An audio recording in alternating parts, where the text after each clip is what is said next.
Hey, Fit Family. It's Michael, the Tactician again. Another blog, another day. More than happy to bring it to you.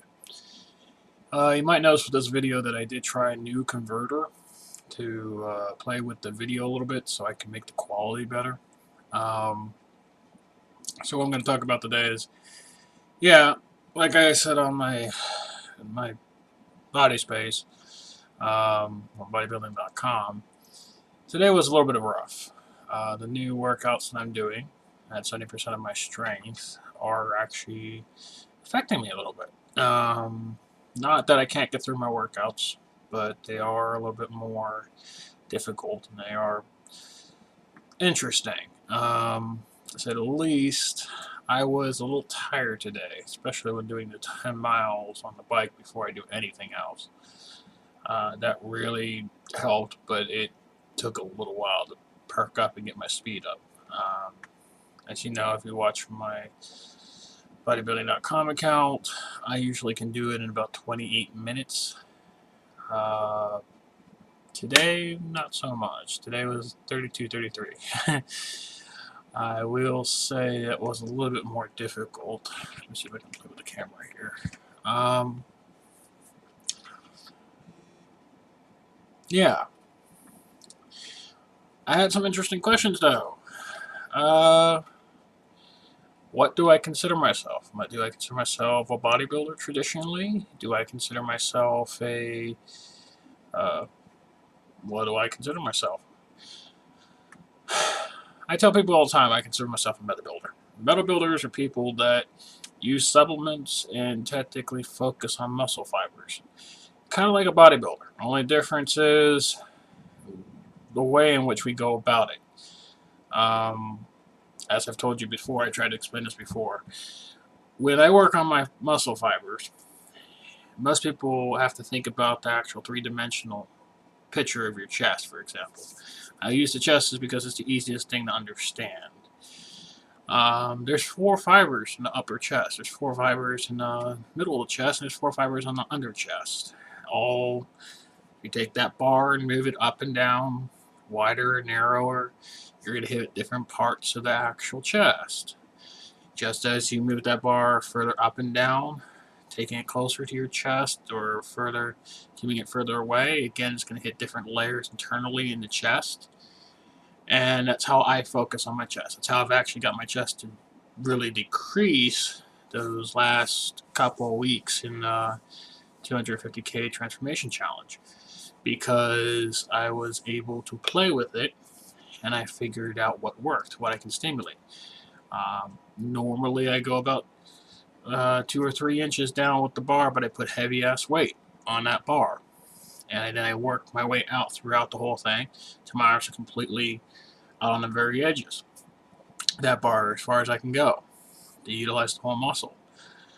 You notice that with my workouts, I do 12 sets of 10, and I will do that on flat bench, incline bench, and decline bench. But I'm still using that fiber work. So the first 4 sets of 10 are my upper. Then you'll see the next 4 are actually the middle fiber. And then the lower 4 are, well, the last 4 are the lower fibers. I do this for the incline, decline, and also for my normal bench press. Same applies about everything I do. You know from watching me on bodybuilding.com at the Tactician that I typically don't do any less than 5 sets. If I do 3 sets, it's because I'm just learning how to get the motion down and making sure my form is right for a couple of days to up to maybe a week or 2. Sometimes 3, depending on how crappy my form is, I will go slower. But like right now, I'm in the phase of doing my workouts at 70% of my strength. I told you before, I do everything for 3 hours typically. You guys don't usually see the beginning of my workout because it's usually stretching. It takes about a good 30 minutes. That's why you see my workouts now. They're marked at about 2 hours and a half. I don't take the normal rest period. Most people tell you to wait a minute, minute and a half between sets.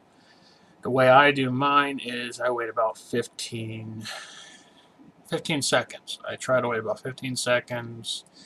Sometimes I have to go to 30 seconds. It's not common for me, but again, it's going to be different for each individual. I don't see a reason to wait. If my muscle is cool enough and I can lift that weight off that bar, I'm going to do it. Now, some people are going to tell you, okay, you wait, let all that crap get out of your system, and then you can be at full strength again, lift.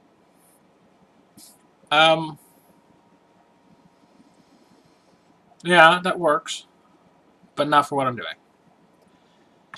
Okay, I've tried to explain this before. Why do I do it the way I do it? The way I do it, I'm building my endurance muscles. I'm going to make my endurance muscles bigger. I'm not looking for fast twitch. I'm practical power. I want to be able to get to a point where I can lift 400 pounds on each of those fiber groups, for example. And the truth is, it's going to make my chest huge. Okay, it's going to be a big ass chest, big ass shoulders, big ass arms. Because if I lift heavy, I want the endurance to be equal to my strength and power. It means spending more time at the gym. It means spending money on supplements. It means spending money on food. Oof. To tell you the truth, I think the most costly thing, even beyond the supplements, I mean, yeah, I spent a lot of money on supplements, or at least I did last year. This year, I'm only spending like a quarter of what I spent last year because I was experimenting. And honestly, food is probably the most. I have a gastro bypass. If anybody's familiar with that, my stomach's stapled and yada yada yada. Actually, I have the reverse kind, the older version, where they snip, cut, and rearrange. Got a small pouch. Yes, I can down a sub, but only if my stomach is completely, entirely empty, and you shouldn't do it. Shouldn't do it. You feel like shit. I don't typically. I pause, wait 20 minutes, or I wait 50 minutes for whatever, how long it needs to go through my stomach. And then I will eat and get food to go through more. Because you need to do it in order to get big. That's because nobody explained bodybuilding or anything like that, even encouraged it before having me go get a gastro bypass because of how heavy I was. Well, if they told me, hey, go out there and do the kind of workouts I'm doing now, maybe it wouldn't have been needed. But you know what? You live, you learn, you deal with what you got. I'm the only one I got. Okay. I'm not going to get too much into my history on that. Just know that, yeah, it's interesting. I can do everything you can do, lifting wise and everything else, as long as I don't really screw with my eating and mess up my stomach that way. People did that. I'm all healed up. I've had it since I was 18, so it's one of the younger people. I think there was only one person at the time that was younger than me that had a gastro bypass. He was like 16. It's horrifying to think about. But yeah, like you guys noticed, my workouts are changing. I'm getting bigger and getting size too.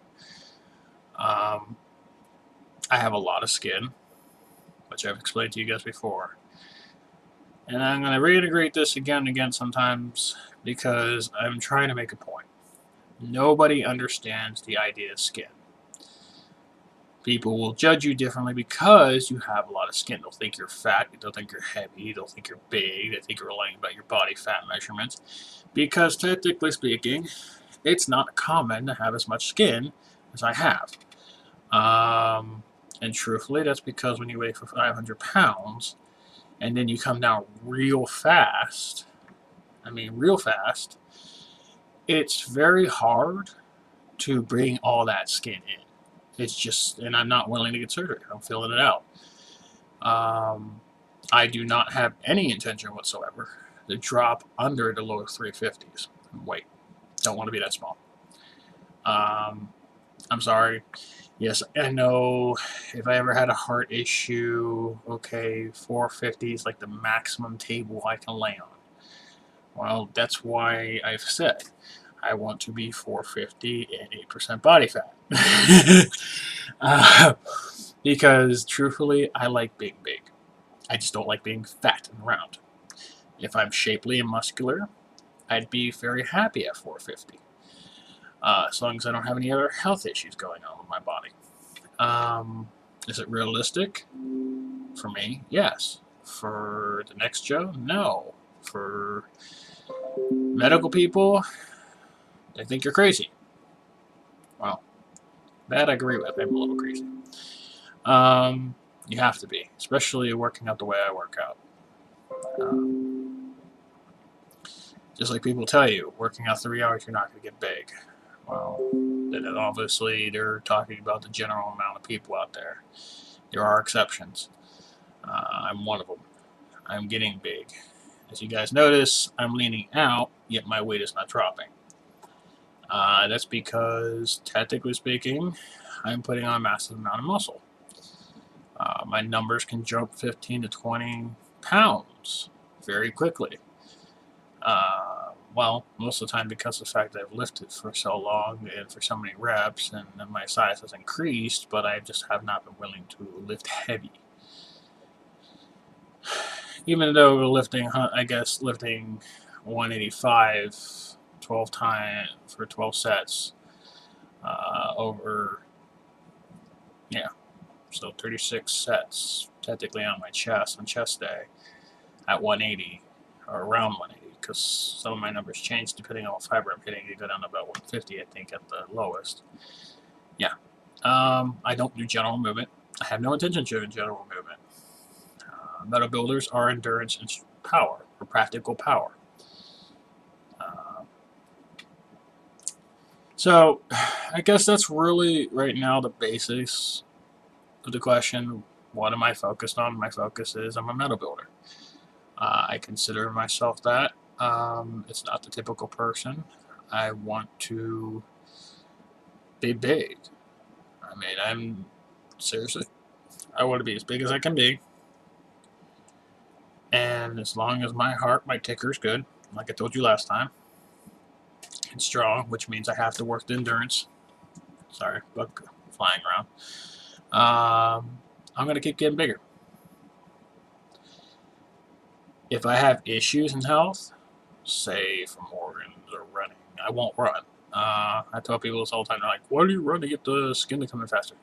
I won't run because I'm not willing to screw up my knees, because I'm practical. I know that technically, because the bigger I get, I won't be able to run. I'll be able to walk. I'll be able maybe to jog, possibly. Or I'll just be able to cycle really freaking fast.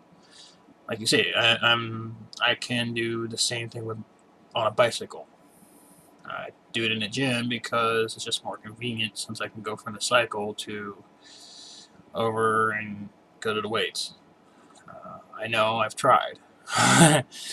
So yeah, I can bike 21 miles in under about an hour. Technically, it's around an hour. I can do marathon biking. It's just not my focus. I like it. I enjoy it. I'm not focused on marathon biking right now. My focus is to get rid of skin, get leaner, but keep my size, my weight, and swell my muscles, make them bigger. My goal right now, next 3 to 5 years, I want to be able to lift 300-pound dumbbells. I want to be able to do my workouts going up to 300 or 400 pounds, and doing that on my chest, and get my ass big. I would love to get to the point where I have 34-inch arms. Most people say that's just too damn big and it's crazy. No. As long as it looks good and shapely, which means I gotta make my forearms just as freaking big, so everything balances out. And if I could, I'd like to get my hands bigger by simply making them stronger. But they don't make things to make your fingers stronger individually. So, at least I haven't found them. You know somebody found them, let me know. I'd love to work my damn fingers, make them a lot more stronger. My forearm, like I told you last time, is recovering because I did forearm workout today. I'm noticing farmer walks are helping a lot with the forearm. Um, Not exactly where I want it to be, but it's getting there. It's getting there. Hope by the end of the year to get past 100-pound dumbbells from chest to every muscle there. Shoulders, if I can. Um, I'm looking to widen my shoulders, so I got to work on the outer delts. As you see, okay, my freaking tops of my shoulders are coming in. The outer side of my shoulders are coming in. My backs are coming in. But I don't think technically the sides are coming in like I want them. That's just me. Anyway, that's all about me. No, I'm a hard-nosed asshole. No, I will not change my goals for anyone. Even if I got a sponsor doing bodybuilding or strongman or any of that. Honestly, I'd probably just be just as hard-nosed. People bitch about my angles at the gym about lifting the weights, how I lift weights sometimes, because they're not exactly perfect like certain forms, because I feel where those fibers are. I don't, oh, okay, they have to be certain ways. Your muscles connect in different ways. I'm sorry. Let me explain something. One thing I've noticed, people always make the claim, well, we're all pretty much the same. No, we're not. Even twins are not the same. I'm going to say that. I'm just going to put it out there. Twins are not the same. They look the same. Their fingerprints are different. And there are slight mutational differences. Hence, we're not all the same. So, it's only realistic to understand that our bodies are not necessarily going to be connecting in those muscles perfectly the same. You got to play with it. You got to find out where you're going to hit to get that growth, get that stimulation. And that's what I do. But anyway, I do plan on making another video tomorrow. I'm going to make a video every day I can make one. Until you guys give me some subjects, I'm going to probably ramble and just state different things on my mind. So, feel free to ask me questions, because I'm more than happy to give you my opinions on different things. No politics, please. Okay, no religious questions. Yeah, I know, I've already had one about the symbol on my shoulder. Not the snake. We're not going to go into that. Okay. Family belief system, that's all I'm going to say. Not Christian. Not a monolithic mindset. Just going to put that out there because obviously, yeah. Have a great day, Fit Family.